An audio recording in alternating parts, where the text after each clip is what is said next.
What if I told you that you cannot fail? What if I told you that you cannot lose? Failure is not an option, losing isn't even in the playbook, and no matter what you do, no matter what you put your hand to, you're going to be successful. What if I told you that the only person who can stop you from accomplishing what God called you to do is you? See, God doesn't want you to live an ordinary life. God doesn't want you to have a mundane existence. He freed you for a reason. God wants you to live sold out. He wants you to chase the dreams and the passions that He put within your heart. If God called you to be an athlete, then be the best athlete this world has ever seen.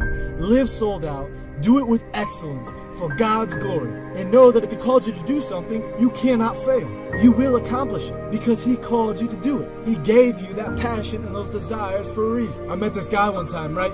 He lived in my town, and every time I saw him, every time I drove by him, he was doing the same thing. He was running. He was doing push-ups. He was doing pull-ups. He was doing sit-ups. He was running miles at a time on the side of the road, only to be found later on the local courts playing basketball until nightfall, mastering his craft. So one time I approached him, I said, "Man, what are you doing all this for? What's the point?" He said to me, "You must be crazy." Here I was thinking he was the crazy one, and he's calling me crazy. I said, "What do you mean?" He said, "You take this as me wasting my time? Man, I have been given an opportunity.